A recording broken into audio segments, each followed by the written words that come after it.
Welcome to FitzDog Radio. What an episode.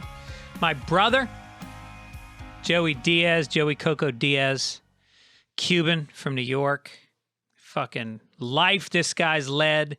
It's, you know, it's great to have people like Joey in your life because it reminds you of how suburban and dull your life has been. And I think I've had an exciting life until I sit down with Joey.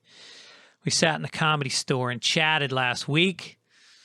And I wish it was today because I want to talk to him about all the shit that's going on with censorship. Not so much censorship, but pushback, blowback to comedians speaking their minds. Bill Burr's special, Dave Chappelle's special, this kid from SNL getting hired and then fired because of something he said on a podcast. You know, and the crazy thing is if you look at Hannah Gadsby's rating, who is the most PC woke comedian, her on Rotten Tomato, her audience rating is like less than 30%, and the critics it's like 99, and then it's the inverse for Chappelle and Burr.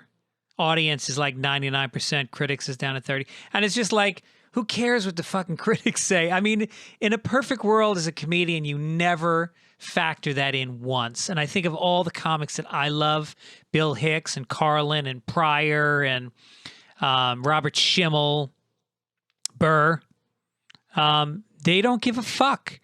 And I think that comedy has a context that you have to get that. And I don't know that Saturday Night Live has that context. I think that they are extremely safe, trying to be edgy. They started out as edgy. And I don't know where that's gone. But anyway, not a lot of time to talk because I was just invited to the Between Two Ferns premiere in Hollywood. I have to leave in 10 minutes. I thought I was going to spend a little time on this, but I'd rather go to a movie. No, it's not. Look, I respect you people for listening, but look, I got a great podcast done already with Joey Diaz. I'm not going to do a long intro. I'll say that I had a good week. My daughter got her driver's license. She's 16, and then she drove to school today for the first time. So that's fucking weird because I don't think of her as old enough for that. And, you know, she's tooling around in a car. Oh, not a good driver, by the way. Has ADHD. So she's constantly looking at the radio, and so it's a matter of time. And then the insurance company that added her said if she gets in one accident, her insurance is dropped until she's 19 years old. So it's a waiting game now. It's a waiting game. Stay off the streets of Venice for the next however long. I'll tell you when it's safe again. All right. That's it. Let's get into it. I have some tour dates coming up if you want to come see me this weekend. Vancouver, Canada at Yuck Yucks. And then on Sunday at Laughs in Seattle, Washington. Also dates coming up in October in Dallas.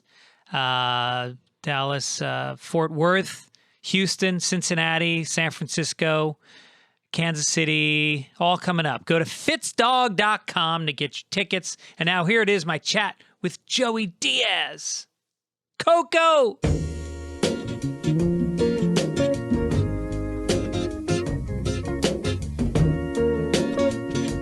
Welcome to FitzDog Radio.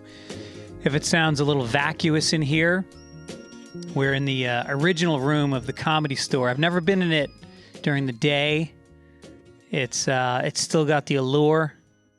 And I'm with a guy who knows this room as well as anybody, a guy who delivers rock hard sets. The roof here should have his name on it because he's fucking raised it so many times. Shouldn't be on the wall outside. It should be on the roof.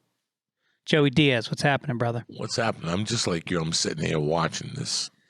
It's such a weird thing. It's like looking at your favorite stripper in the daytime. Right.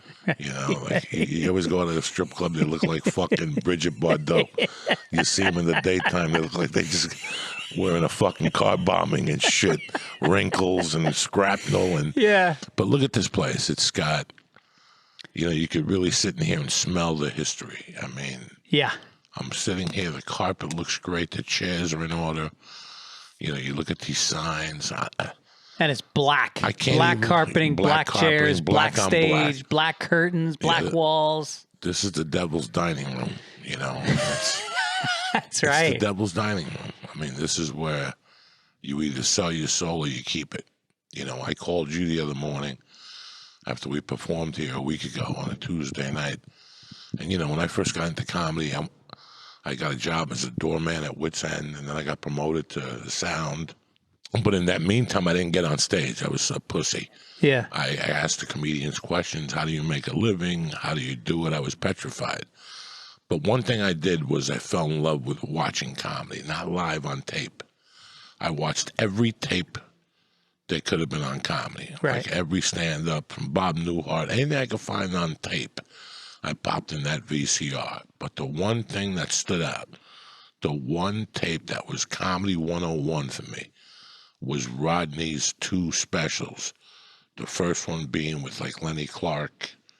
Oh, the young comedian special. Yeah. But they weren't young comedian special. They were called something else. Not for Nothing or You Got Nothing or something else. And one of them has like Roseanne and Kennison and Schimmel and the black dude who uses credit cards to make the movie, Robert Townsend. But the one tape has Dice blowing up the room. Yeah.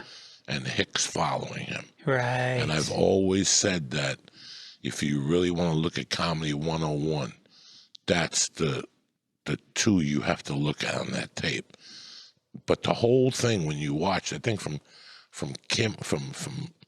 I think, you have to correct me, I think from Hicks it went on to like the chick that became a writer for Seinfeld. She's still popular. Yeah, Carol Leifer. And then Schimmel came on and tore it up.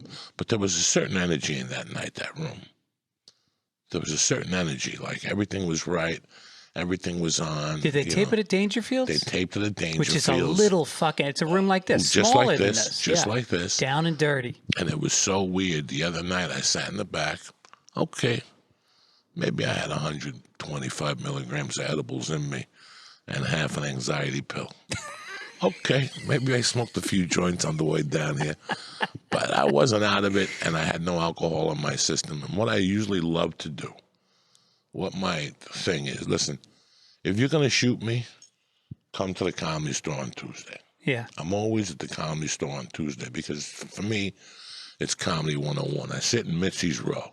And also, by the way, a little tip to people that want to see the best show of the week. Friday, Saturday, good comics are out playing theaters in Chicago. The good comics are in town Monday, Tuesday, Wednesday. That's when you see the strongest lineup. And you see them working out. And you see them in a different place. Yeah. When you see me Friday night in Dallas, yeah, I'm going to give you 150%. But when you see me at the Comedy Store, it's a little different. It's a shorter set. I don't have much room to wiggle, so I come out explosive. You know, you come out because you're going out on Tuesday nights. You're going out pretty much on the night when all the top comics in the country are out. I mean, from Burr to Sebastian to yourself to Rogan. You're not looking to outdo them. Yeah. I'm not looking to outdo anybody. I'm looking to be remembered. Mm-hmm. You know, you're coming down here to fucking, but you're also working out material. There's so many aspects. But Tuesday night, I sat in that back room, and I just watched Eliza, Sebastian, Nikki Glazer, Rogan. I mean, I was shitting my pants back there. Right, thinking I was I had sitting to right follow next to you. Nikki Glazer. Right.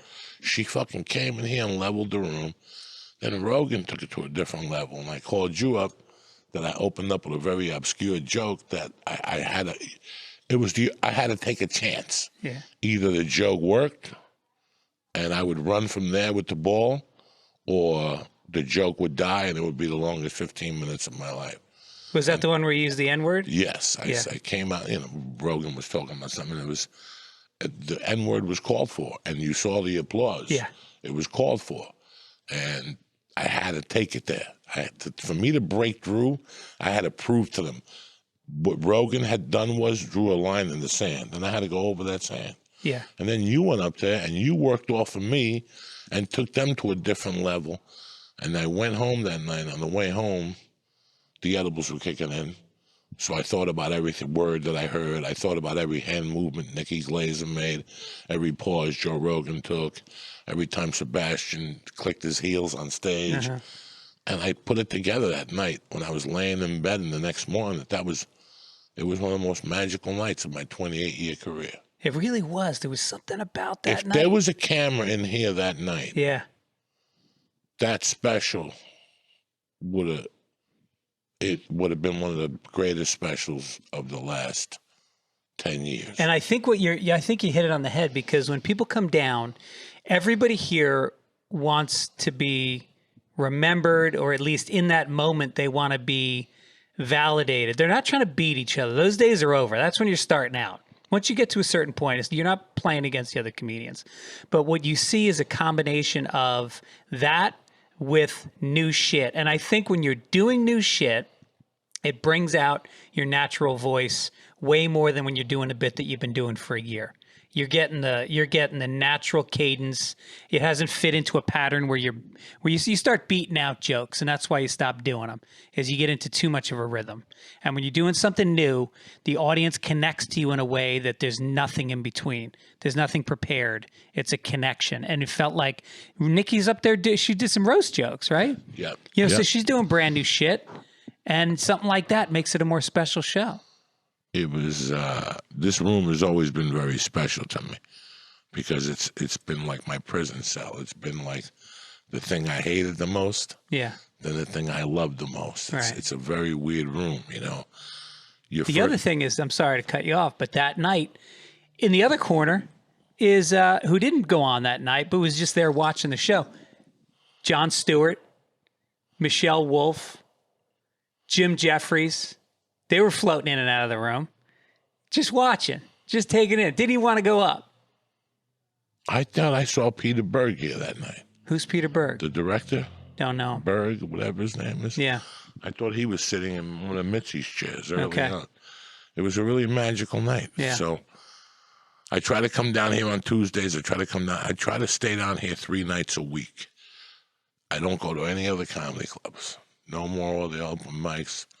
No more stages. When I'm in LA for the last year, I only come to the Comedy Store. Right. No more fucking around. No more going to a room and looking at the 6 comics before me. And, you know, there's comedy clubs in the area, especially by my house. There's like 2 or 3. Flappers, right? There's a couple. Why throw anybody under the bus? Yeah. You know, but you go there and it's like, you ever go to kickboxing and they put you up with a girl? And you're sparring with a girl, and all of a sudden, boom, she hits you with a right cross. It's because you're playing it safe. Yeah. You're like, she's a girl. You know, I have to play it safe. Right. I'm not saying nothing about women. I'm not putting you down there. I'm just saying that it happens sometimes. We partner up against you in kickboxing, and it's light sparring, and all of a sudden I get a kick to the fucking stomach. And I'm like, oh, Yeah. it's that type of party with this dirty bitch. But when I go to other comedy clubs sometimes, I feel that the guys in front of me they should not be on a stage. Mm-hmm. They should be on a stage at an open mic, not at a paid show. Yeah. And when I go up there, they put me up in a certain position and they still leave 4 or 5 comics behind me. Well, guess what? I'm a fucking animal, but I'm not a fucking piece of shit animal. I got to leave a little show for these guys. Mm-hmm. These guys have worked hard all week. I remember being one of those guys. Yeah. Working hard all fucking week. And all of a sudden you get to your show and fucking Cosby's there. And there's 6 comics after Cosby. So once Cosby goes up, half the room clears. Yeah. And you're just up there. But in your head, you were going to Madison Square Garden. Mm-hmm. You know, I know what it is to be. I don't, listen, there's something I don't like about this town. And it's how when it ends for me is when you fuck with somebody's dream. Yeah. You want to fuck with me on that's fine.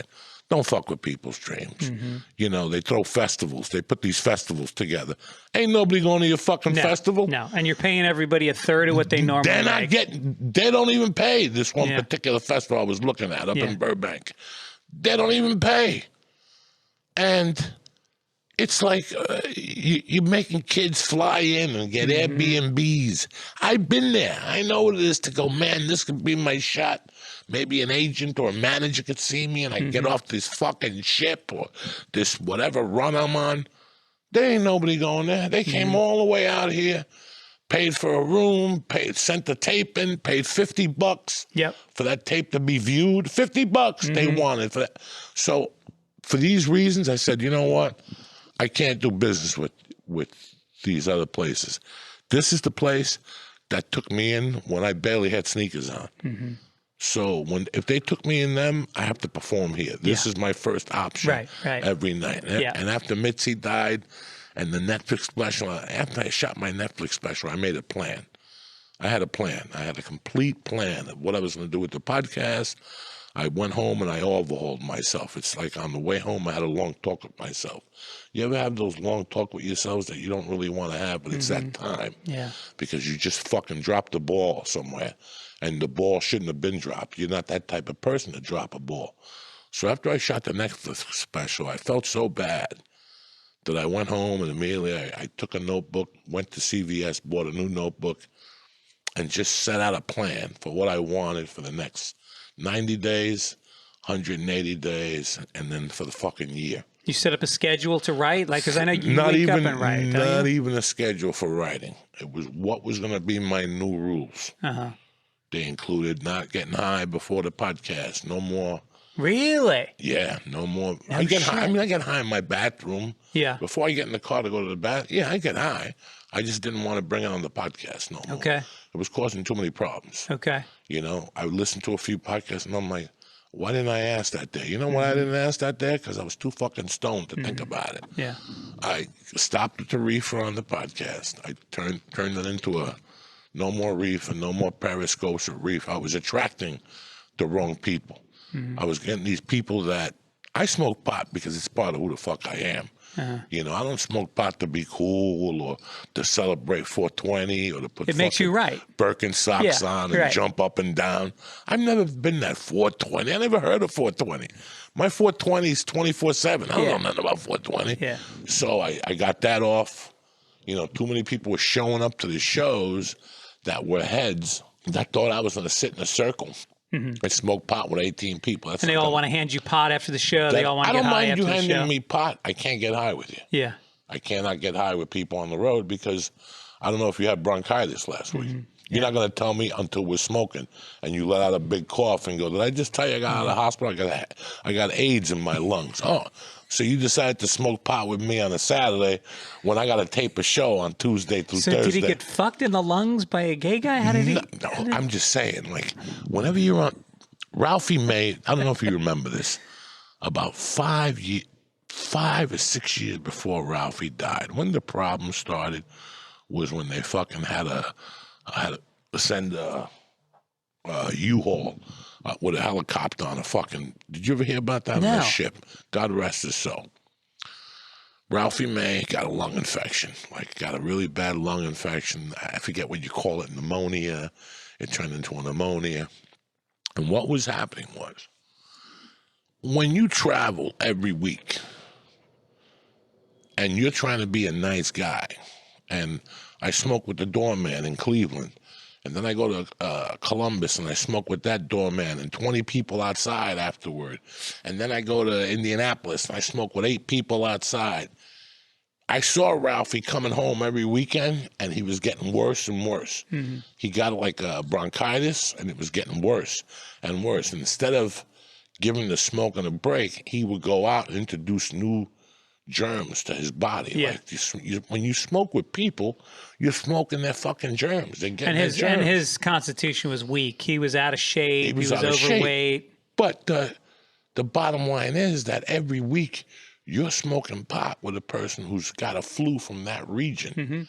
Well, he had so many fucking regions that that cough never healed. That whole thing never healed. So it just got worse and worse and worse. You don't know how many times I went on the road and I tried to be a nice guy and I go out and get together with a bunch of people just to get feedback on the podcast and shit and talk to people.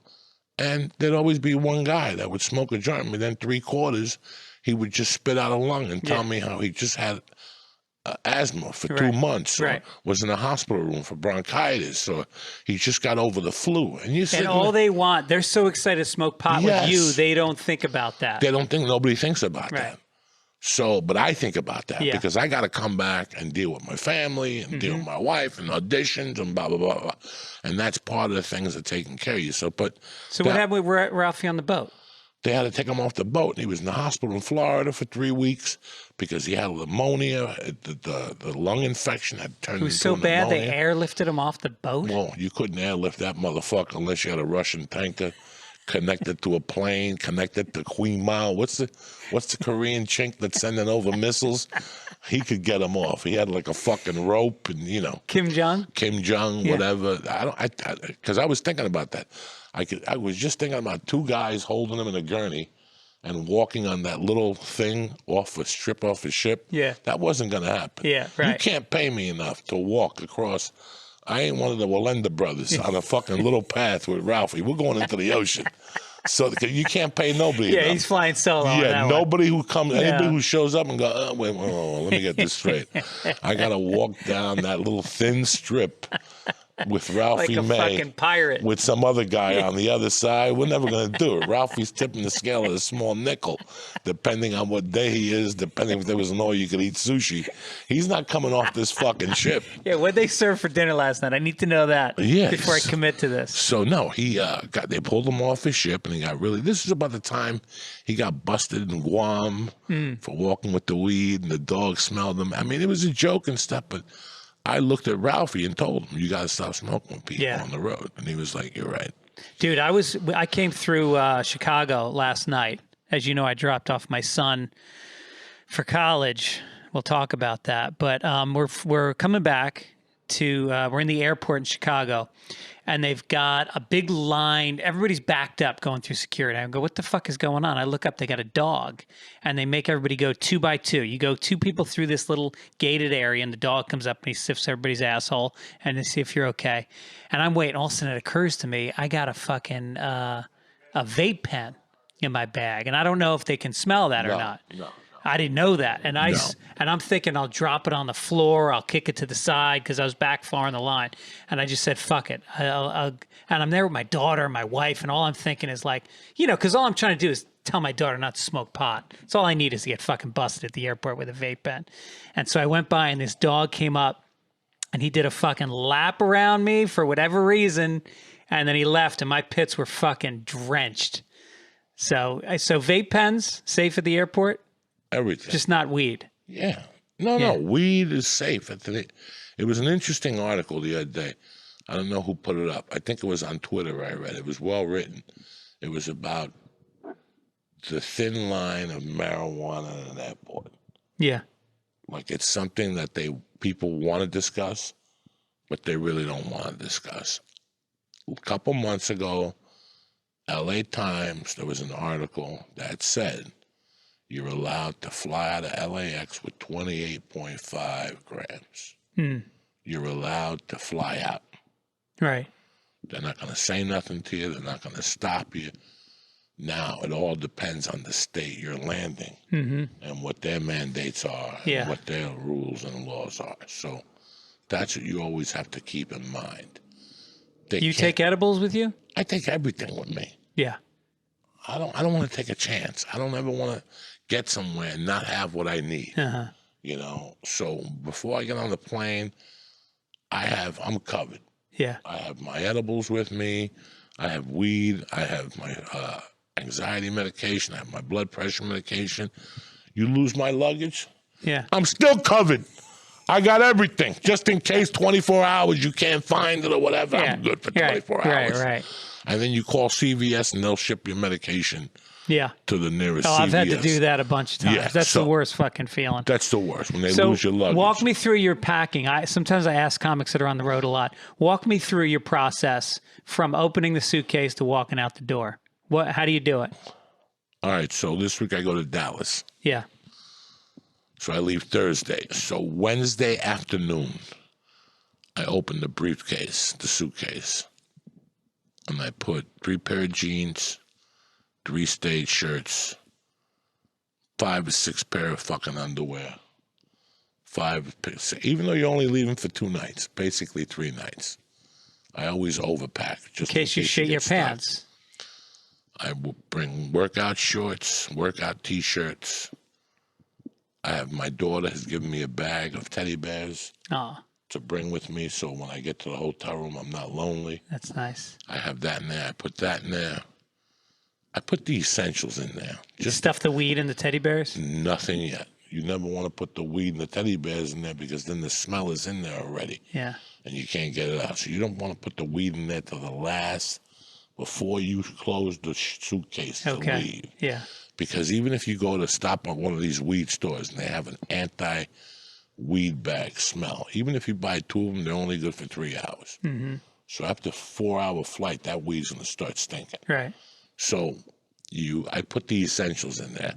I got Stayed sneakers. I got a little blue bag that's got everything you could possibly want as a comic. I got in there is an extra sleep apnea mask, swimming goggles, vape pens, extra cartridges, even though I don't like vaping. Yeah. I don't believe, and I think it is fucking people up. I do Yeah. believe Seems like it. it fucks people up. When I vaped, I felt it in my lungs, and I immediately stopped.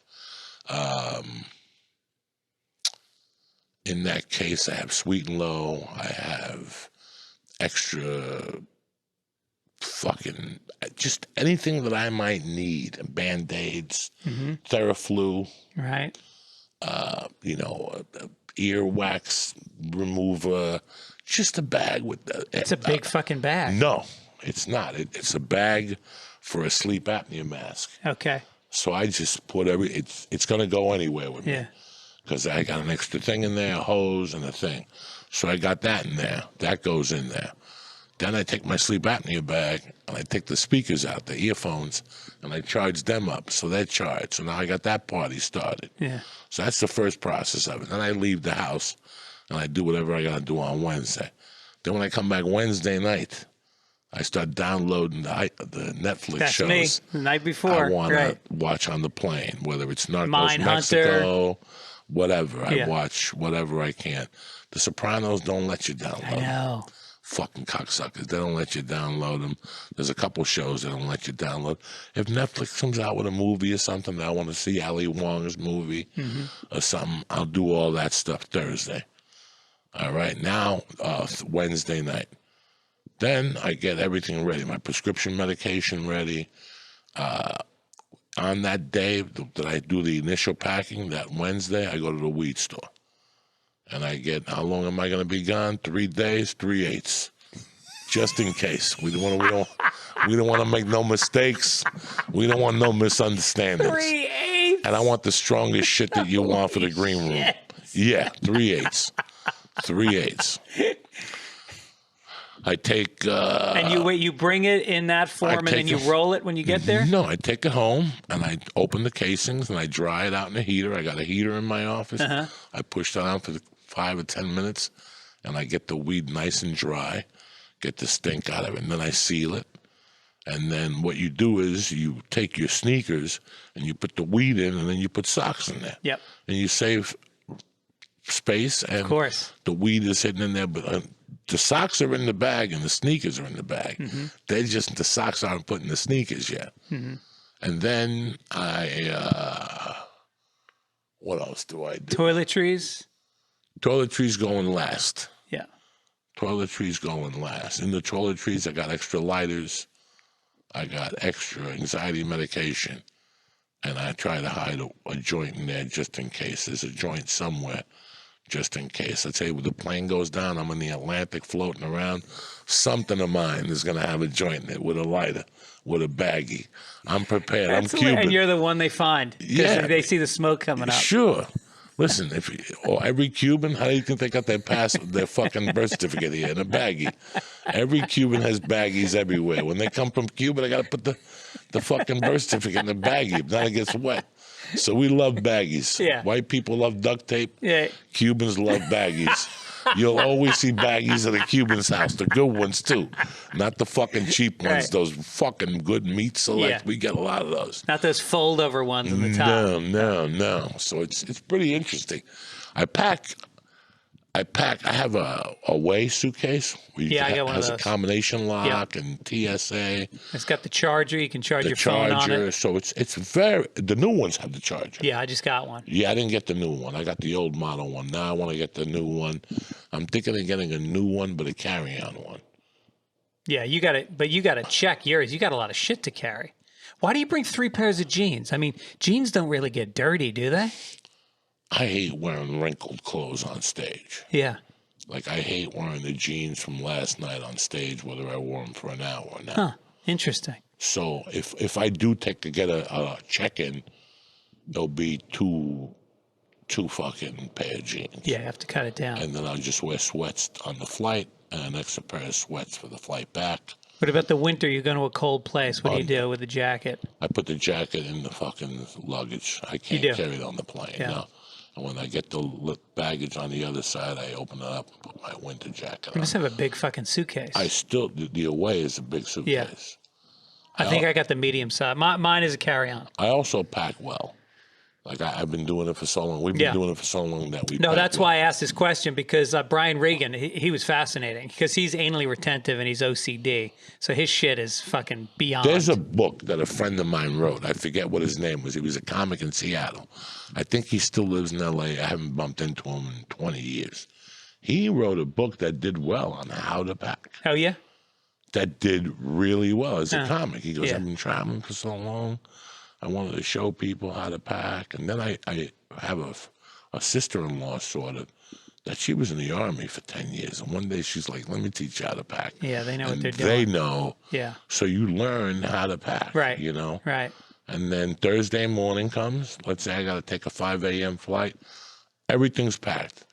The iPad is packed. The weed isn't packed yet. Nothing is packed except the emergency joint in my sleep apnea machine. Mm-hmm. And I got my anxiety pills and my extra edibles and blood pressure medication. Nice. For the flight, unless we get delayed or something like that. I used to have a vapor pen, but like I said, I started when I went to New York in April, and I started getting headaches from the K-Packs. Yeah. And that's supposed to be one of the best ones. So once it started giving me migraine headaches, I quit all that shit. So speaking of Cuba, I'm reading a book right now that you'll fucking love. I'm gonna Amazon it to you. Do you read novels? Mm-hmm. It's called Telex from Cuba by Rachel Kushner, and it's in the 1950s. So it's talking about, the coups. Basically, I guess there were 2 coups in the 50s, right? One in like 51 and one in like 58. Right. So Batista was there in the 50s, and it's just talking about how the American sugar corporations were dictating who was president, and they were overthrowing governments, and they were basically working the Cubans like fucking slaves. They were living in mud huts, making like $5 a day, while these Americans were walking around with fucking 9 servants in the house. It was crazy. So you got to read that. You'll like it. It's about a stripper and the prime minister and an affair, but it's all factual. It's all like really, rooted in a lot of research. It's cool. Another book, there's a guy named Walter Mosley, who's one of my favorite writers, black guy who's from South Central, and he wrote these books, and the main character is this guy named Easy Rawlings. He wrote Devil in the Blue Dress, and that's a movie. Yeah, they made a movie out of it. Yeah, Denzel Washington was in it. Was Denzel? Yeah. Right. Anyway, he's one of the great black writers in American history. So he, for whatever reason, started writing for TV over the last few years, wrote on some big shows, and he just started on this show. I'm not going to say the name of it, but he's writing on this show, and he uses the N-word in the writer's room. But he's saying it in the context of he's talking about he met a cop in L.A., and the cop said to him, if I see an N-word in a white neighborhood, I pick him up for questioning. If I see a white guy in an N-word neighborhood, I pick him up for questioning. And he's telling the story, quoting what the guy said. One of the writers goes to Human Resources and says, I'm uncomfortable with this word being used in the writer's room.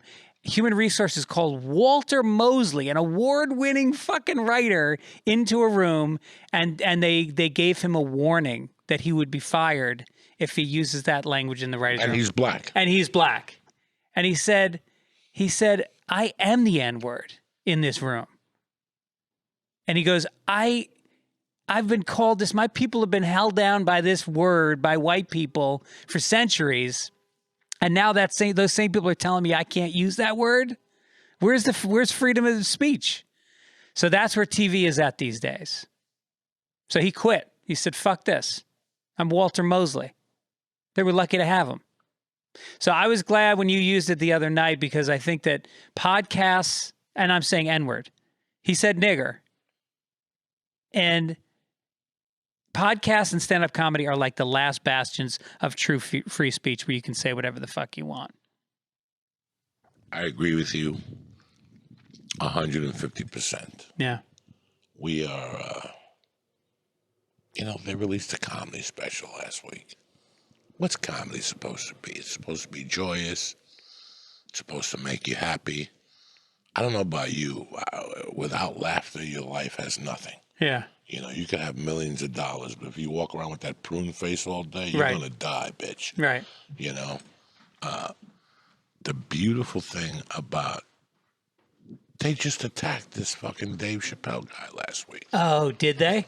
They just, the guy released a special. It was great. I saw it. He's the biggest comic in the world. And for 4 days, you're reading articles from Vulture, Viceland. And I'm sitting to myself, Jesus Christ, people are just sitting at home waiting to criticize. That's all the internet has given us. Yeah. Sebastian Maniscalco came in here as a fucking deaf mute. The kid didn't even talk. He would sit in the corner and hide. Yeah. And he ended up becoming another one of the biggest comics working today. Yeah. Host the MTV Awards. The next day, Variety does a thing about him. It's like, what's that expression? Damn if you do. Damn if you don't. Damn if you don't. So do me a favor. Do what the fuck you want to do, because you're going to get criticized no matter what. No matter what you say. If you don't say it, they're going to be mad at you. And if you say it, they're going to be mad at you. To just simplify what happened the other night and not to step on, Rogan, our dear friend, was talking about if he took a test. So did I. We've all taken that DNA test. And it comes back that you're African. I don't know what percentage of his African came back. And he said, at one percentage, can you say the N-word? And somebody yelled in the audience, you have to be over 50% to say the thing. And it was a great joke. It's a great bit. He's still working on it. I went up there. He did so well that for me to follow him, I wasn't going to go up with my okey-doke material. I had to say something. I had to bring something different. So I went up there and said, give it up for Joe Rogan. And by the way, unlike Joe Rogan, I'm Cuban. I can say the word nigger because I can. Yeah. If you see my sister, she's fucking black. Uh-huh. If you see my one cousin that was on Anthony Bourdain when he went to Cuba, Eki Alfonso, he's my skin color. Look at his fucking sister, Emmy, his own sister. Now, I know for a fact my aunt ain't no whore. Uh-huh. I know for a fact. They've been together. I know for a fact. I got a picture of my mom and dad on the mantle when they were kids in Cuba. I know that me and my sister had the same father and mother. But when you're Cuban, somewhere along the line, a slave gets fucked. Yeah. Your grandmother sucks a slave dick. Something is no bueno here. You know what I'm saying? And it is now what the it mule's is. kicking in the barn. You accept it. Yeah. That was, guess what? And Greg Fitzsimmons is here.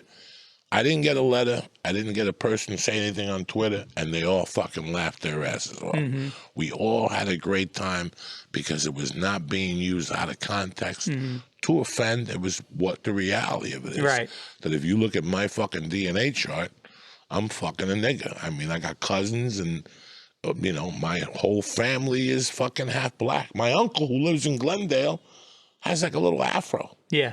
He has like a little afro. I was looking at him the other day. We were going to go to the Dodger game, but he couldn't go. But maybe the definition is if you could ever be, if anybody could ever treat you badly because of how they think you look, then you can say the N-word. If they say the N-word. Well, you know, Tracy Morgan has a joke where he says my wife is half black and half white, and the other day she called me the N-word, and I didn't know which half of her had said it, because if the black half said it, we're good. If the white half did, we got a problem. That's hysterical. That's great. You know, a couple months ago, remember when the governor of Georgia, that sweetheart of a man, they came up with a college yearbook that he had put dark face on. Oh, right. You know who found that? Somebody white. Somebody black. They ain't got time to worry about that. Yeah. They just, whoever comes up with these articles and, oh, well, Greg Fitzsimmons dressed up like the KKK in the 3rd grade. Who gives a fuck? You know what I'm saying? Like, who gives a fuck? Nobody. Yeah. But they'll try to light a fire for some Plus, reason. we all did in 3rd grade because we were ghosts. We were all dressed like little KKK guys. Well, I wasn't. I dressed up like an abortion. So I didn't know if I was a ghost or an abortion. Did you? I put a hanger around my neck. I did the same fucking thing. In 1983. No shit. Halloween. That's hilarious. I lived in Aspen. I lived in Snowmass Village, and me and my buddies were gonna go to fucking the Halloween costume crawl. Yeah. The mall crawl, they call it, in a costume. We all met at 6:30. Fucking started drinking, smoking. We put on thermal underwear, thermal shirts, and we had hangers around our necks, and we were gonna put like egg whites in our hair to make it look like the jizz that comes out. And we fucking ate Quaaludes. Yeah. All of us got a Gorilla Biscuit. We ate Quaaludes, and we started watching Monday Night Football. And we're like, all right, we got to get ready to go. Yeah, let's just watch the quarter. And the next thing you know, I'm getting woken up at like 2 a.m. Man, we passed out. You missed Halloween. We missed Halloween. Yeah. And now I'm kind of happy. Like, those Quaaludes did you a favor. No, what would have happened if somebody would have taken a picture of me walking around as an abortion with a hanger around your throat? And you're a Catholic on top of it. I can't do a Disney show. I can't eat a Chick-fil-A. You know what I'm saying? Susan Sarandon's not having you at a party. No, so it's like, thank God. But yeah, I wore it. It was probably around the same year. I was probably a freshman in high school, and I put on a white T-shirt. I put ketchup all over it, ketchup on my face, hang around my neck, and I went to a party. Of the blood aspect. And I went to the party, and I thought I was going to get fucking laughs. The girls would not talk to me. They were fucking angry. One girl was upset. I was asked to leave the party. And that was the 80s. Yeah. Yeah. So think of an abortion in the 80s went over like a fucking bomb. Yeah. It really did. Yeah. Like, I never had thought about it, but after I did it, I remember weeks later going, I don't know what I was thinking. Yeah. Like, I didn't get talked into it. Right. We were just getting around, sitting around. It was me, this guy, Carl Hall, Cato, and my roommate, rest in peace at the time, Jimmy Burkle. Yeah. I don't know who came up with the idea, how I agreed to it, but once I thought about it, to this day, I'm very happy that we ate the Quaaludes. What was your nickname back then? Coco. It was always Coco. Yeah. You ever have any other ones? No. Shithead. Shithead. Shit heel. When you go to prison, like, shit heel. Spick, you know. And you have to answer to it. You don't answer, you just look. Yeah. Yeah. You just got to give them a look. But no, it was Coco back then. And I'm happy that, I remember when I was 16, we went to the high school. This is a year after my mom died. I was just burnt. You know, I was just out there. And me and my friends went to the Halloween party. And we went dressed as garbage. We went to Kmart, or whatever the fuck it was, and we bought metal garbage cans.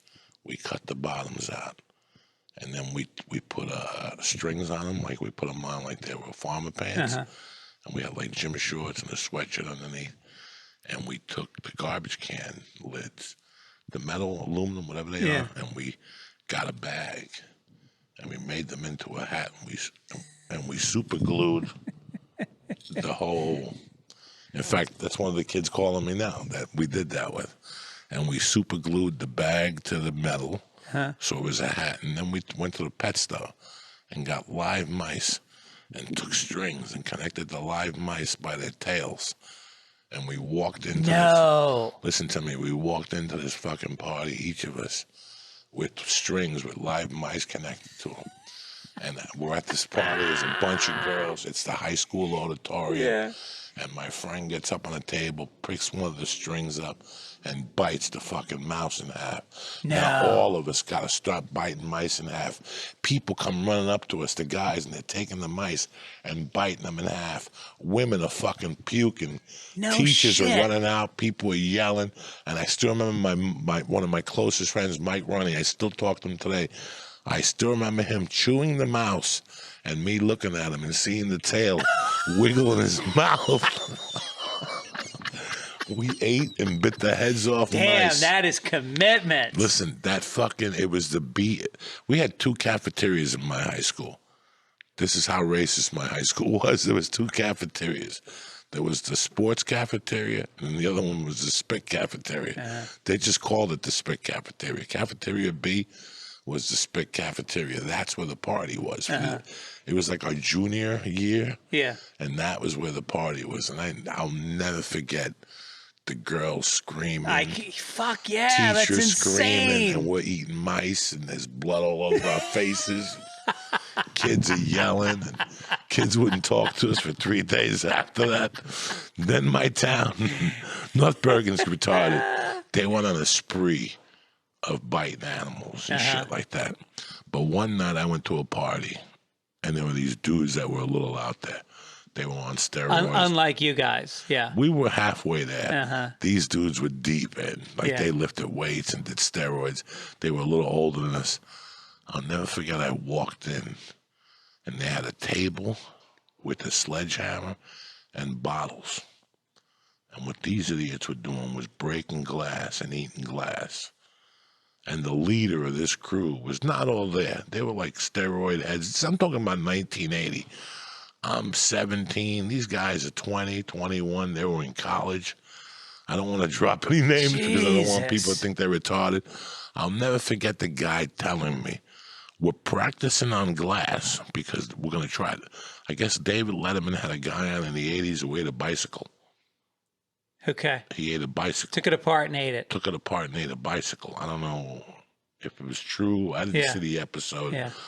But I don't know if it was the acid I was on, but they're explaining to me how there was a guy on Letterman a couple of weeks earlier that ate a bicycle. So they were training. They were training to eat a fucking bicycle. Fuck. This was nuts. And then Ozzy Osbourne bit the head off the bat. Yeah. And these guys. And that was nothing compared to you guys? That was nothing. That was child's play. We were already fucking. Yeah. But I stopped. I'm not going to lie to you. I bit the one mouse's head off, and that was enough for me. Till this day, I might have a blood disease or something from that fucking mouse. Right. One of those little laboratory mice. They try Avon on and give cocaine to. They got makeup on. They're all coked up, these poor mice. They're all done up. They don't know if they're tranny mice. They don't know what the fuck they are. You ever think about the mouse? Yeah, because they're not asking if it's a man or a female. When they do all the testing on these mice don't know what the fuck's going on. Nobody sticks up for the fucking mice. There's not one organization. Everybody sticks up for niggas. Nobody sticks up for the fucking mics, for the mice. Not one person. There's not one leader that says, how long are we going to keep giving these mice cocaine for and antibodies and fucking... They're the first ones they test everything on. Right. That's hilarious. Can you imagine that in the 80s? Yeah. Like putting shampoo on a mouse. Shaving them, putting mascara and getting them all coked up. Yep. And the mouse is running through that fucking maze all fucked up. Yep. Giving them asthma attacks. And there's not one person who says, what about the mouse? Yeah. There's 2 events in life that always staggered me. The people that let, testing on the animals, that they should speak more. I think they should. I think it's bullshit that they test animals, especially little mice, give them cocaine. Yeah. They got a little fucking head. And Polacks. They never said nothing. Think about all the Polish joke books. You ever think about that? Not one word has ever been said. Like, there's not a Polish-American organization that goes to fucking... That's right. Even the fact that you just said Polak. Polak is like the N-word to Poles. And they don't give a fuck. You're not supposed to say that. Yeah. And they don't give a fuck. They don't give a shit. No. Polish people do not give a fuck. They will say Polak way before you say it. I was married to a Polak. My other daughter, she's half a Polak. No shit. Yeah. Wow. Yeah, the Polacks were for no reason. They came to this country like any other European immigrant, worked their fucking asses off, but it's stuck. somehow it stuck with them. Well, the Irish, you know, we were garbage when we came to this country. We were seen as like beggars, that we eat garbage, because it was so, when we came over here in like the late 19th century, there was a fucking famine in Ireland. So we came over here, we would eat anything. Everybody was fucking skinny, but they wouldn't stop having kids. So you had 11 Irish kids in a house down in what's now Little Italy, was Irish kids at first. And papists we were looked down on because we were Catholic. And, you know, it's like every race had their immigration. Every race had their struggle. Right. It's so weird how people forget about. You watch the Sinatra biography on HBO? Yeah. How the Irish held the Italian down. They wouldn't let him rise above 9th Street in Hoboken. Oh, is that right? That was very interesting. That part. You know, everybody got held down at some point. The American Indians got beat up. You know, fucking the Cuban Indians got destroyed by Columbus. You know, everybody has had a hoe to toe. Yeah. Nobody's had it easy. Right. And we've all come over in levels. So we've shocked. Like before this morning or last night, I'm watching World News Tonight with my wife, and I'm like, Trump must be shitting his pants right now, because what do you think we're going to do with all these Bahamians? Yeah. What are you going to do with them? Where are you going to send them? Right. They're going to Miami. 70% of some of the They're going to Miami. Yeah, that's what are you going to do? What are you going to do? Yeah. They're going to Miami. Right. That's it. That's it. Yep. You know, that's, we have to help out. We have to do humanitarian efforts, but that's it. Where are they going to go? Yeah. That's another batch of a country that comes over here and starts from scratch. And, you know, now people be, oh, the Mexicans then taking our jobs. It's those fucking Bahamians. You know, I mean, we don't stop complaining as Americans. You know, it was interesting. I went to New York for 3 weeks to shoot a movie. I took Ubers everywhere, and I didn't have not one white Uber driver. Everybody was an immigrant, and everybody told me their story, and everybody had an interesting story. Yeah. It was very interesting. The most interesting one I had was a female who picked me up one night at 5 in the morning. I just finished on the set of the Soprano prequel, and she was an Indian girl, and she was so alive. And she was so happy to be in this country. And she didn't give a fuck who was president. She didn't know who Hillary Clinton was. Yeah. You know, she just got her paperwork. She said she worked at an Indian restaurant. The guy treated her bad. And she said, that's it. I started working double hours. And when I saved enough money, I had money to pay for a little Toyota Corolla. And I bought a Toyota Corolla. And now I Uber and I'm happy. And I'm like, you're not scared working at 5 in the morning? And she's like, I'm not scared of nothing. You know, I'm in America. Wow. And it made me realize how lucky I was again. Like, you know, every time we look at the fucking Twitter or social media, it's a shooting, this, that. But we forget the simple things of a story of an immigrant, which is one of the most interesting stories in the fucking world. The only thing I hate about immigrants is that they all came with 28 cents in their pocket. Leave me alone already with that fucking story. Yeah. Oh, my uncle came with 2 nickels. He had to have something. He had something. Or he had to suck dick. Somebody sucked a dick somewhere. Nobody shows up with 2 nickels and has an apartment a week later. Nobody ever tells that story. Yeah. I showed up, I sucked dick. I sucked dick for a week. And I swallowed because that's all I had to eat. Yeah, that's it. That's the only immigrant story I don't want to hear. Did I tell you? My grandmother came to this country with a ring and $2. Well, I'll tell you something about your grandmother. I guarantee your grandfather ain't who she says it is. That's fucking hilarious. Yeah, and the when I was in where was I? Buffalo, and I took an Uber to Niagara Falls. You ever do that? Yeah. You ever seen Niagara? So fucking beautiful. And the Uber driver picks me up, and this guy is from Turkey, and he's a Muslim. I came over to this country with 2 kids and a wife, and he says, and all of a sudden my wife presses charges on me. I lose my kid for domestic battery. And I'm like, well, did you hit her? And he's like, yeah. But like, he didn't get, you can't do that here. And he says now she has all these new ideas. She's talking to new people. She doesn't want to get back together with me. And it's like, well, dude, you shouldn't have come to this fucking country because you can't do that shit here. So I take an Uber back from Niagara Falls, and it's like a good 35 minutes back to Buffalo from Niagara Falls. And I get another guy. This guy's from Africa, Muslim, came over with a wife. She fucking left him because she started talking to other people in this country, and she realized the bar is set a lot higher here. Women don't get treated like that here, and they're not going to be treated like that anymore. And they leave, and it's a phenomenon of Muslim couples coming over here and splitting up because the women in those countries, they don't even know any different than to cover their faces and not drive and get beaten and have as many kids as the husband wants and not be able to vote and all that shit. They come over here and they're like, why would you possibly bring me here? Why would I stay with you now? Unless you change. And these guys don't want to change. That's very fucking interesting. Yeah.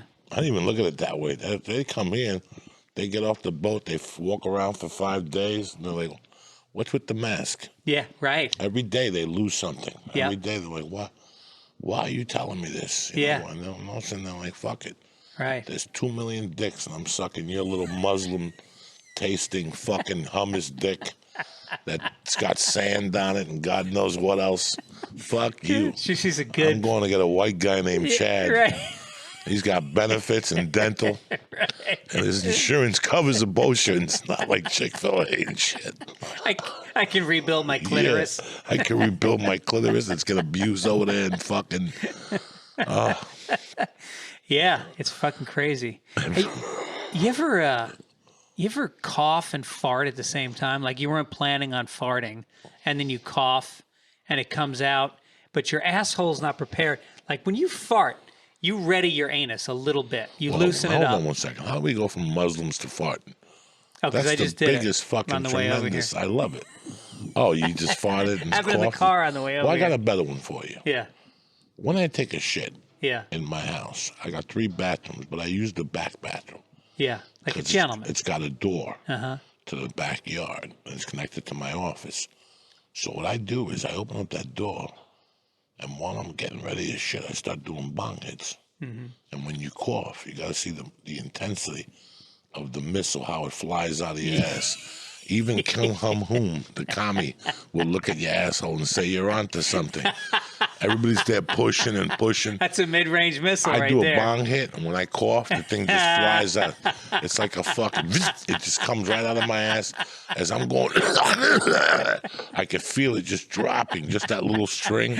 You know, it's connected by that last little hand of shit that's holding on. It just sinks.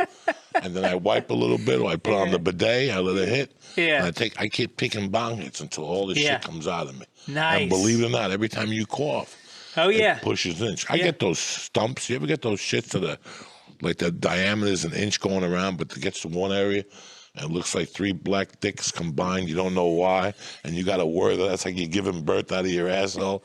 You got to push it out. Sometimes you even got to stick your finger in there and pull the gap in your ass. So the little rock, it looks like a moon rock. It don't feels even look good different. too. Feels no, good. it doesn't coming feel out. good because you don't know if it's gonna stick there. Yeah. If it's gonna stay there. Like sometimes you're there pushing. You're like, holy. I heard a story once from a dear friend of mine that's a sweetheart of a guy, not a drug addict or anything. Yeah. He got whatever, let's call a root canal. And he did not know the preparation when they give you Norco or Vicodin. Mm-hmm. So he went home. He's not a drug addict by no means. I know this guy very well. And he started eating whatever surgery he had or whatever. He started eating the Norco, whatever, Vicodins. And he ate the prescription. I don't think he was drinking enough water. And it got to the point where he didn't shit for like 7 days. Yeah. But he was such a celebrity that he felt embarrassed about going to the hospital. Uh-huh. So he told me it was the worst day of his life that he called his doctor. And his doctor said, well, drink this, drink that, eat this, and if that doesn't get it out, then, you have to go to a hospital or whatever. He was so constipated from the Vicodins that when he started shitting, he had to get and when he was telling me, I mean, he was embarrassed as fuck, like a nail file. Yeah. And turn it around with the pointy end would be opposite. It's got that circular end. Yeah, right. And he said he had to dig the shit, like, because he You had had to one of break it those. up into pieces. He had to break it up out of his ass into pieces, and he was on the phone with his doctor, and his doctor, when he goes, it was painful. He cut himself, but he finally had to open the valve. And he had a week's worth of shit up there. A week's worth of shit up there. He got backed up from the Vikings. That also happened to me when I had the shoulder surgery. Yeah. I got backed up by the Vikings. That's why now I don't. Dude, I had the same thing. I had shoulder surgery, and next thing I know, it's 9 months later, and I'm rifling through friends' medicine. I go to a dinner party. Excuse me, I got to go take a bit. I'm in your fucking. If you're one of my friends or family, let me make an announcement right now. If you think you have a little reservoir of Vicodin in the back of your medicine cabinet, that shit's gone. I ate that. Did you really? Oh yeah. I had 3 different doctors prescribing it for me. I had the surgeon, I had my general practitioner, and I had the guy that was the shoulder doc specialist, all prescribing at the same time. And then I was going through I was nonstop. And how'd you get off? I tried to go cold turkey, and I had suicidal thoughts when I went cold turkey. So then I went back and I started tapering off a little bit at a time. But the shits were brutal. They were just, and one of the things I would do is you got to work the taint strip. You got to get your finger on the taint strip, dig in with that and massage it. And you shrink the shit down. You can push the shit in and make it a little bit more narrow and get it out in pieces. That was my secret. How long did you get hooked on the pain pills? Like 9 months. And the same thing, I can't touch them now. And did you eat yogurt and all that stuff? Like Oh, yeah. kombucha juice every day? Yeah, yeah. You tried to cover it up, but it still caught up to you. Prunes, I was eating prunes. But no, and it was good. I'm not going to lie to you, man. That shit feels good. I don't like them, and I like I haven't done them now in, I don't know, maybe 3 months. It's September, August. Yeah, I think in June I went to a baseball game. My uncle, and I had 2 of them in my drawer, and I popped them for the Dodger game. Yeah. I'll pop 2 Vikings if I have them. Yeah. And that's it. Right. Like once I'm done, I get a little high at the game. I get tingles. I don't really have to move around. Right. If I take an edible and I start walking up and down the stairs, I get anxiety. So with the Vicodins, they calm me down. But that was the last time I ate a Vicodin. Yeah. And somebody gave them to me here, and I had them in my drawer maybe for a month or 2. Yeah. Before I went. But I think the last 2 Dodger games I've taken 2 Norcos or Vicodins, but that's it. I don't. Yeah, I used to like them at Christmas or a party you want to go to. It's your son's friends' parents are having a party you got to go to. You don't want to be there. Take a couple of those, man. I'll lock in with anybody. I'll have a nice, long, deep conversation with anybody. I got very scared a few months ago. I had Duff McKagan on the podcast. And we spoke about his days at Guns N' Roses, about the drinking and how his liver, something blew up on him. Kidney or a liver or something. I don't want to say what it is unless I know. It's a well-known story. It's not a secret. But he said he stayed clean and sober for a long time. And while he was touring with Velvet Revolver, without knowing, he got hooked on Xanax. A half a here, a half a there. Very addictive pill. I did not know that. Yeah. So I don't take Xanax. I take the Klonopin. Yeah, Klonopin. 0.25s. Okay, that's nothing. Especially for a guy your size. Yeah, so what I usually do is I put them in my pill pocket if I come to the store, because this is my anxiety room. As soon as I walk up those little steps and I'm 2 away, I start getting anxiety. So I focus in on the comic in front of me. I breathe. I drink my water. Sometimes it's overbearing. Sometimes I don't even have anxiety. Most of the pills I have, straight up, the 2.5s, my wife washes them. When I go through, if the prescription is 30 of them, I really eat about 15 of them. Yeah. The other 15 get washed because I forget they're in my top pocket. Yeah. Then my wife washes them. Yeah. So I use them but he told me to be careful with even those, because he got hooked on those, and to get off them is a motherfucker. Yeah. You could have a seizure. Oh yeah. Is that true? Yeah. Oh yeah. And it's and the thing is it really is physical with those. Like pot pot's not physically addictive, but you will create a habit for yourself where it's behaviorally addictive. But that shit, yeah, you'll have a seizure, you'll go dark, you can get suicidal off of that shit. When you guys, and Xanax is one of those pills like Vicodin that was marketed to doctors with a lot of lies. They did a lot of fake studies where they hired focus groups and they handpicked who was in it, and they gave these bad results to doctors, and they said Xanax is fine. Xanax is highly addictive, and they got half of America was on that shit. Back in like the early 2000s, everybody was taking Xanax.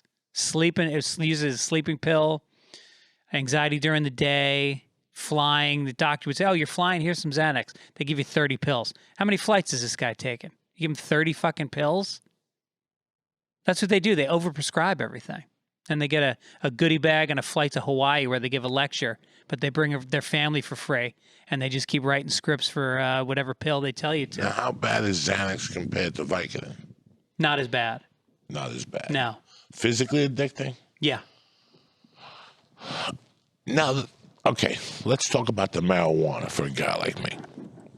Marijuana for a guy like me at this point in my life is so weird because I had that fucking cocaine problem that lasted 27 fucking years. When I quit cocaine, when I went to prison, when I went to prison, I got out and I had to be forced. I was forced not to do coke and I couldn't follow directions. Forced meaning they did drug tests? Yeah, they did drug testing, and I did everything I could to beat them, from put Drano on my dick. I mean, we could sit here for hours. And it took so much effort just to get high, looking back at it now. For me to give up coke, it was such a rough transition because it just wasn't coke. Yeah. I was giving up. It was a complete lifestyle. Right. A complete lifestyle of being a loser that I was comfortable living in. And were you back hanging out with the people you were with when you got arrested in the first place? No. The people, even when I came out here, I was hooked on coke. Yeah. I didn't have a circle of coke. My addiction in L.A. was a singular. Either if you were abroad and you wanted to suck dick, because if you're going to come over and do my coke, no one gets out of here alive. This is like the fucking Doors movie. I ain't Harvey Weinstein. I'm just telling you the truth. That if you do this coke, you're going to have to show me a tit. You're going to have to suck a dick. I got to come on something. I don't want to hear about you being molested. I want to hear about your family. If I'm going to take that whole ear beating, I got to get something out of this.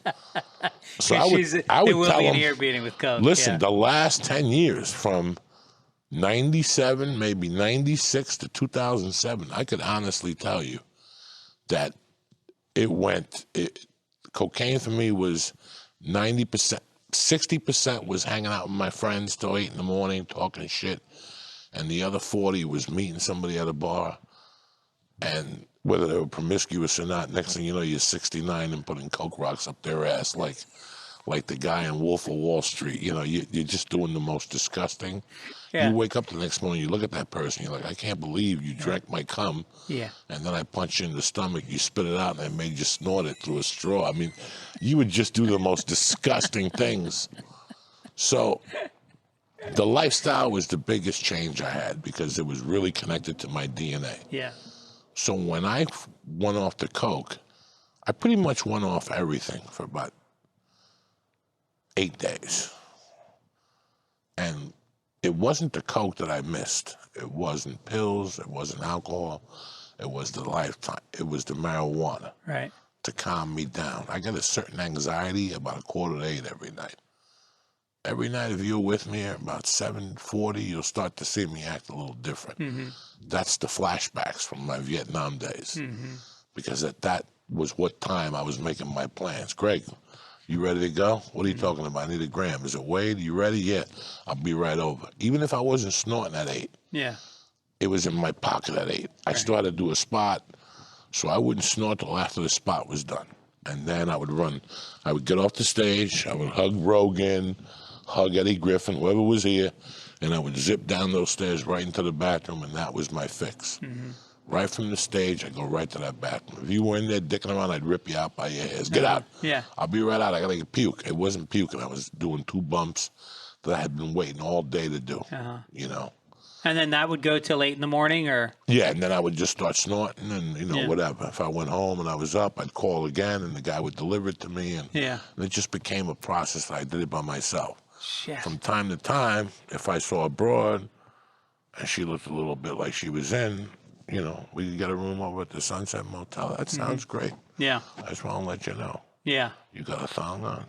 Why? What do I need a thong? Because I'm eating that ass. I don't want no misunderstandings. Well, I have a boyfriend. Well, listen, you want to do coke? Well, your boyfriend don't need to know. I would just, I don't know how many times I rented a room at that Sunset Hotel across from Rock and Roll Ralph's there. Yep. When there was a jungle over there, But to get to the point, I decided that the best things that worked for me, because you have to decide what works for you.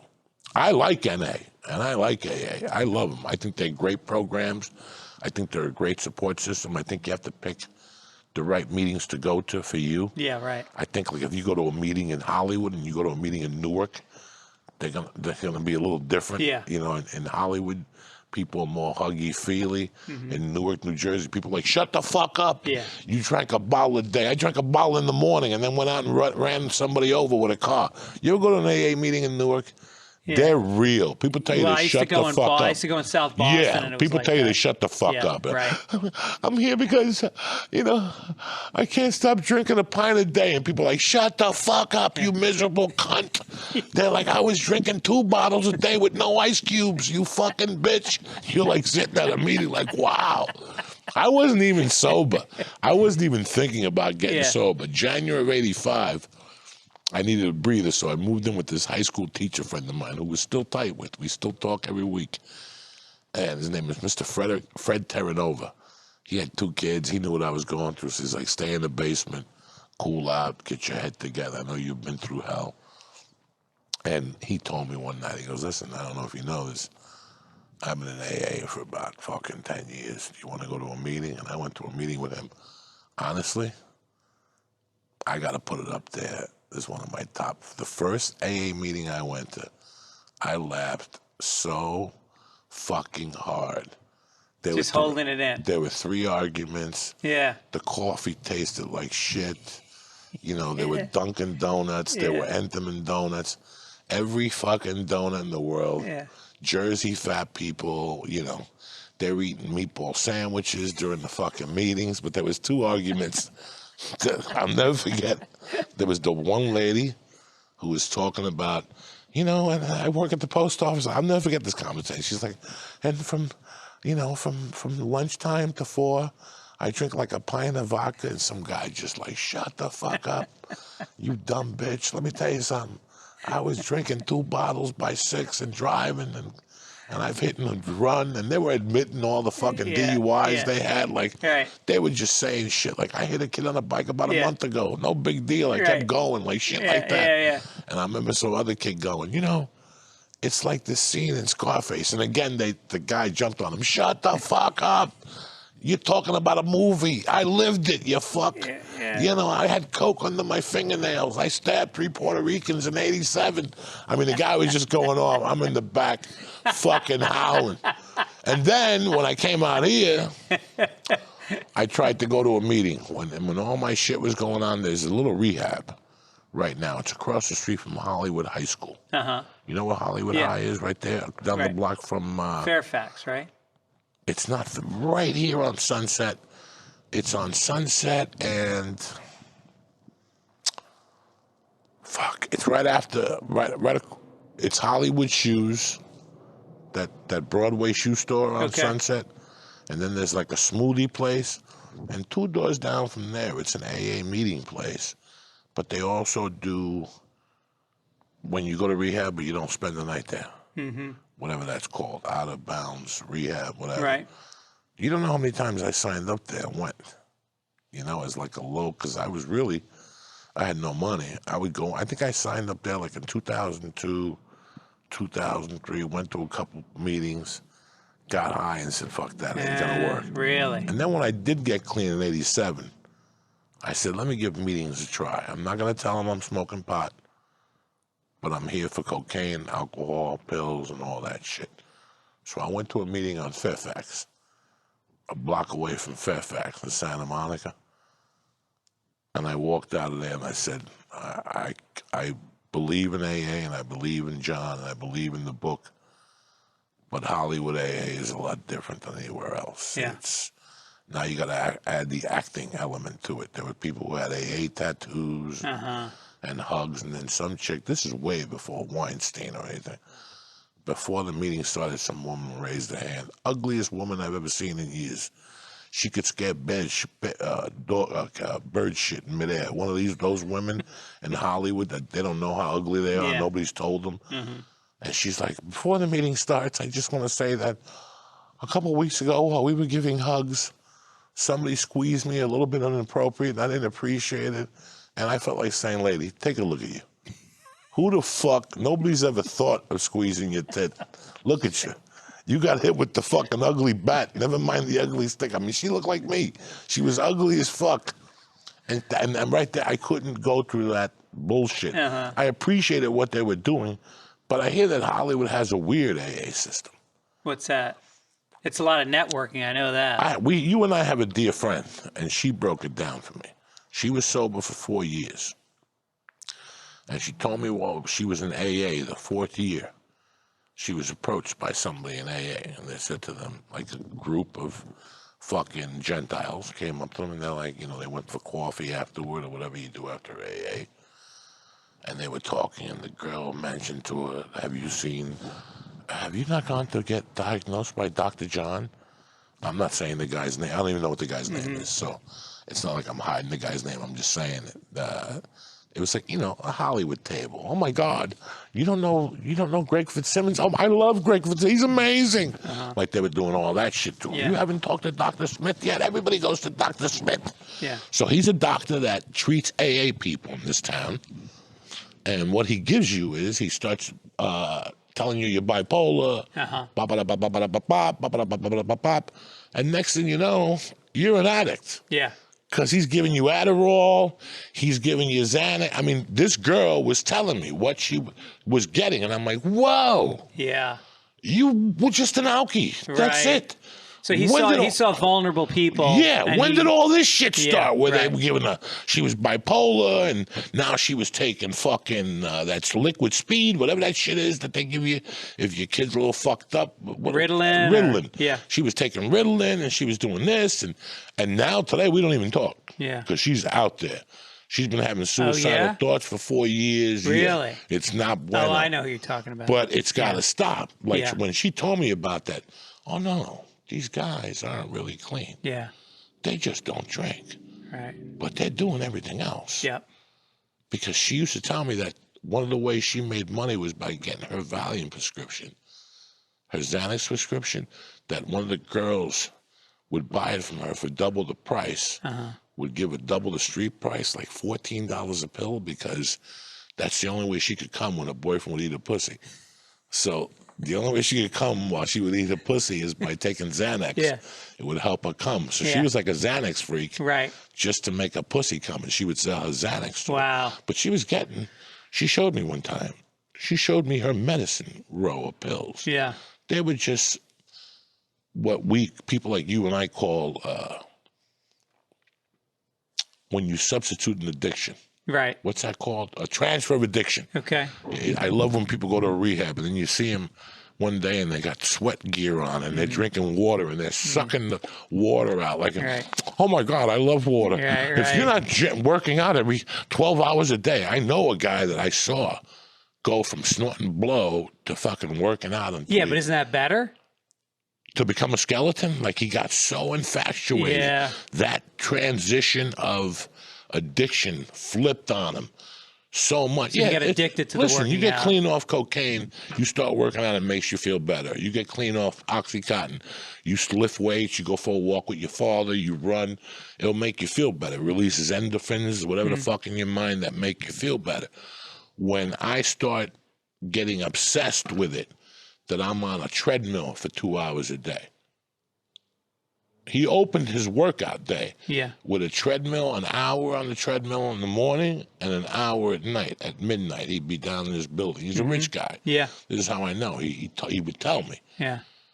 And then I saw the weight come off, and it went like, and then he got to the point where he got that disease where you look at yourself in the mirror and body you, dysmorphia. and you think you're fat. Yeah. He got that from the transfer of addiction. And he would, like he was, and then his wife called me and she was concerned because she's like, he does push-ups for 2 hours. Oh, Jesus. He's 50 fucking years old. So there's so... Well, the problem is with addiction is there's usually, there's chemical addiction where you're just born. Some of us are born and we're just predisposed to be addicted to, especially alcohol.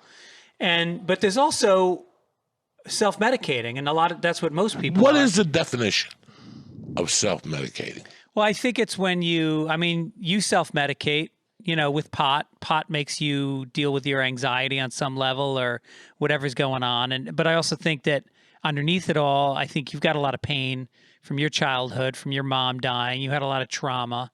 And with that, instead of dealing with that shit completely, I know you've dealt with a lot of it. You talk more honestly about that stuff than anybody. First of all, you have one of the most twisted backgrounds I know, but you also talk about it more honestly than anybody I know. But there's still a big part of it that you're not dealing with.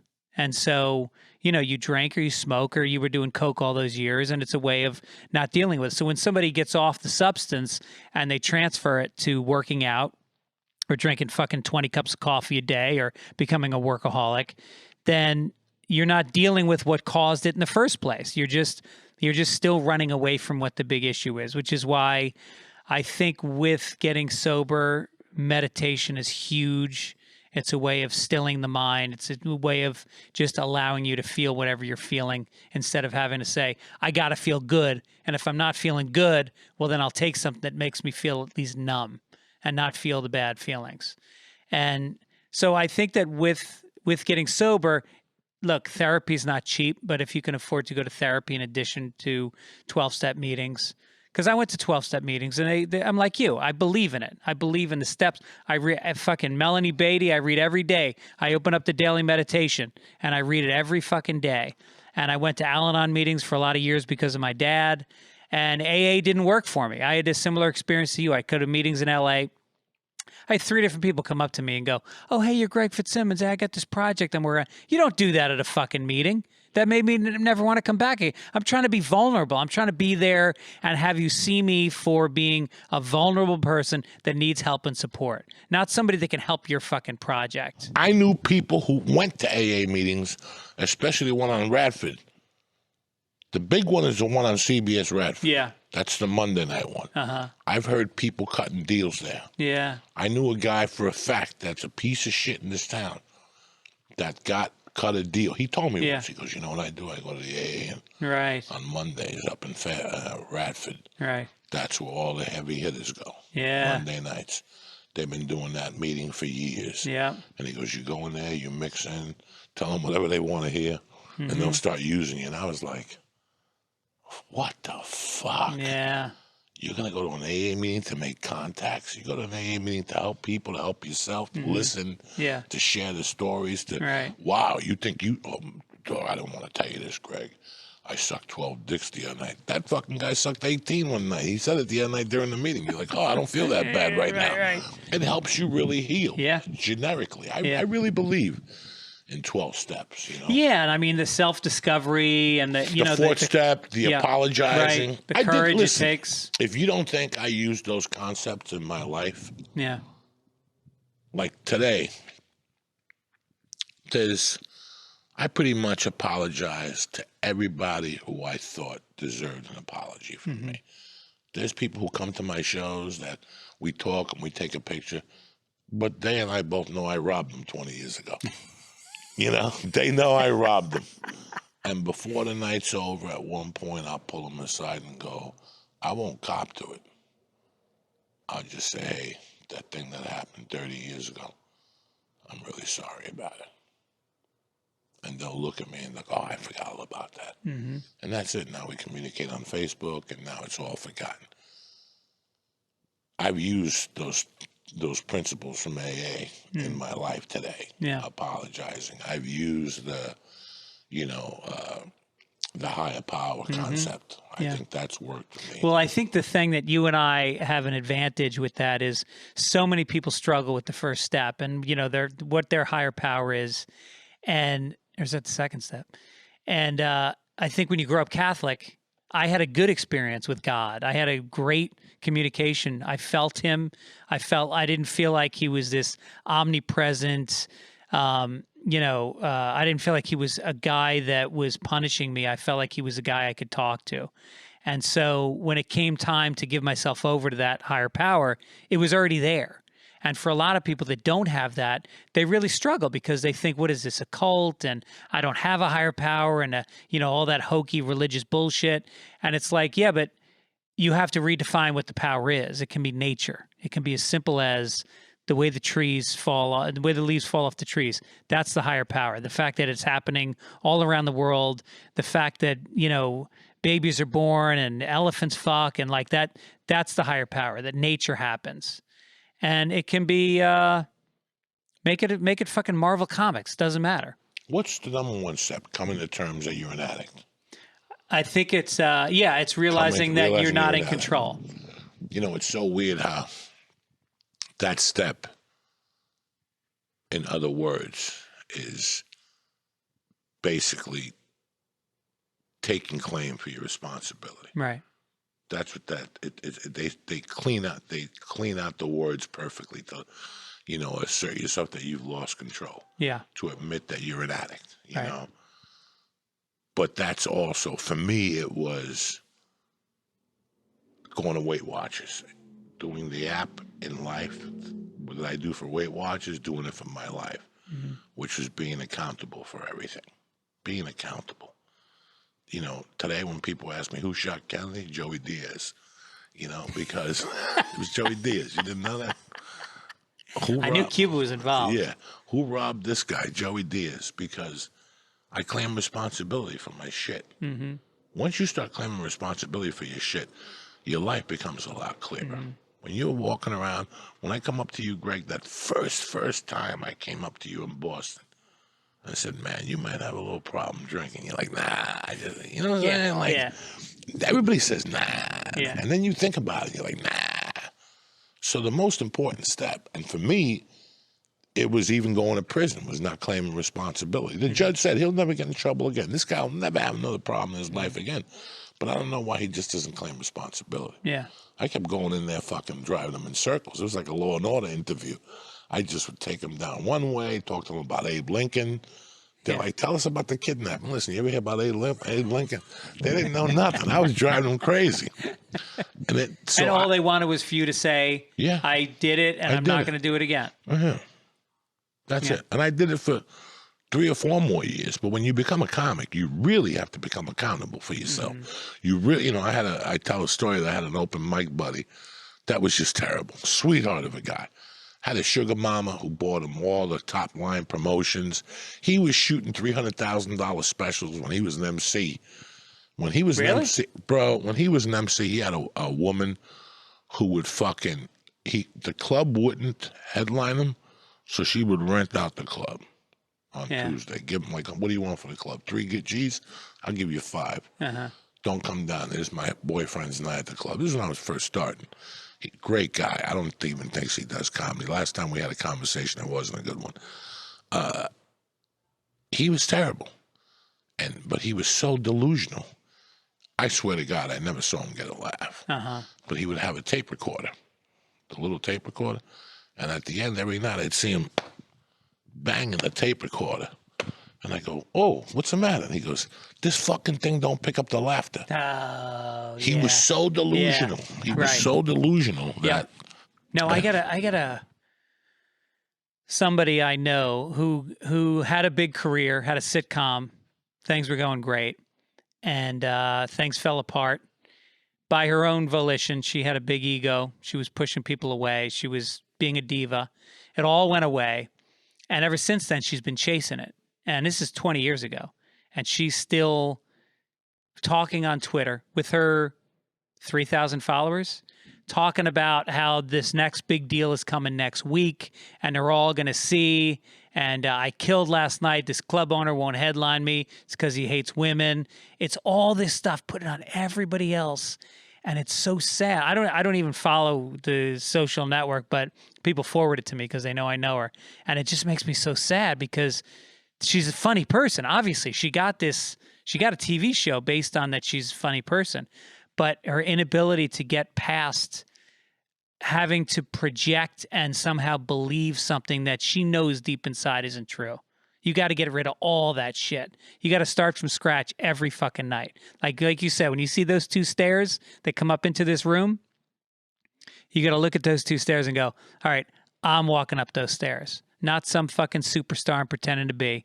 But if I'm going to do well in front of this crowd who's seen all these people, I got to walk up on that stage. Not some bullshit, bravado, facade. Nobody's going to remember that. That's all. It's a sugar high. It's nothing. You got a point. Yeah. All right, I'm going to end on that. Joey Diaz, I got some dates for you. You got some touring coming up. I got Chicago the 27th of September. Chicago Theater, which is fucking amazing. I got Kansas City, October 11th. I got Denver, October 12th. And I got the Stress Factory the 25th and the 26th. Now, that's interesting because the other theaters are like 3,000-seat theaters, and the Stress Factory is about 1/10 that size. Yeah. You love Vinnie Brand, don't you? I love Vinnie Brand. Yeah. I like that club. I made a commitment to go back. Yeah, I go back to see my family. He's a good man. I like Vinnie Brand. Vinnie Brand. I got some dates coming up, too, if you want to see me in Vancouver, Seattle, Dallas, Houston, Cincinnati, San Francisco, Kansas City also. All coming up this fall, FitzDog.com for tickets. Joey, you're the best. Always a pleasure. Nice conversation. Good conversation. And nobody gets their feelings hurt. No. And I don't know what happened. The guy walked in, put 2 waters up, and then the magician's running late, I think. I don't know what the fuck happened. I'm sticking around for the show. I love you, buddy. All right, Thank love you you very too. much for having me. All right, God bless America.